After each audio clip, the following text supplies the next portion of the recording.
အဲ့ဒီမိန်းကလေးကတကယ်တော့မာဖီးယားဂိုင်းတစ်ခုရဲ့ခေါင်းဆောင်ပါသူမကြောင့်မိသားစုကိုပြဿနာမပတ်သက်စေချင်တာကြောင့်ဒီနေ့မှာတော့သူမဟာအိမ်ကိုပြန်လာခဲ့ပါတယ်အိမ်ရောက်တဲ့အခါမှာတော့ဘာမှမသိတဲ့အဖြစ်ကင်းစင်တဲ့မိန်းကလေးတစ်ယောက်လိုဟန်ဆောင်နေခဲ့တာပေါ့မိသားစုဝင်တွေကသူမကိုမြင်တဲ့အခါမှာတော့သမီးလေးကတိတ်လိမ္မာတာပဲဆိုပြီးချီးမွမ်းကြပါတယ်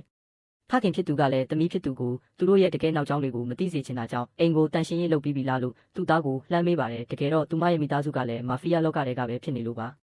သူမအိမ်ထဲကိုလှမ်းဝင်လိုက်တဲ့အချိန်မှာပဲတက်တော်ဆောင်ကရာဇဝတ်ကောင်တယောက်ကိုနှိပ်စက်နေတာနဲ့တိုးပါတယ်အကိုကြီးဖြစ်သူကသူမမမြင်အောင်ချက်ချင်းပဲရှေ့ကနေပိတ်ရက်ပေးလိုက်ရတယ်အဲ့ဒီအချိန်မှာပဲမိခင်ဖြစ်သူကဆိုဖာပေါ်မှာတင်နေတဲ့တနက်ကိုမြင်သွားပြီးသူမကိုနဲ့ဖုံးလိုက်ရပါတယ်သူမကမေမေဘာဖြစ်လို့လဲလို့မေးတဲ့အခါမှာတော့မိခင်ဖြစ်သူကပင်ပန်းလို့လဲနေတာပါဆိုပြီးပြန်ဖြေလိုက်ပါတယ်အဲ့ဒီနောက်မှာတော့မွေးစားထားတဲ့ညီမဖြစ်သူကရှောက်လာပါတယ်သူမကတော့အရင်ဖြစ်တဲ့အဲ့ဒီမိန်းကလေးပြန်လာရင်သူမနေရာကိုလူသွားမှာကိုကြောက်နေတာပါမိန်းကလေးကတော့သူမရဲ့မိသားစုကမွေးစားညီမဘက်ကပဲပါလိမ့်မယ်လို့ထင်ထားခဲ့တာဒါပေမဲ့သူမထင်ထားတာနဲ့တခြားစီပါပဲမိခင်နဲ့အကိုဖြစ်သူကမွေးစားညီမကိုကိုယ့်နေရာကိုတည်ဆန်းဒီနေ့ကစပြီးမမကိုရိုးရိုးသေးသေးဆက်ဆံရမယ်လို့ငေါက်လိုက်ပါတယ်ဒါပေမဲ့မွေးစားညီမကတော့သူ့ကိုဘယ်တော့မှဖတ်လို့မှမဟုတ်ဘူးလို့ပြန်ပြောပါတယ်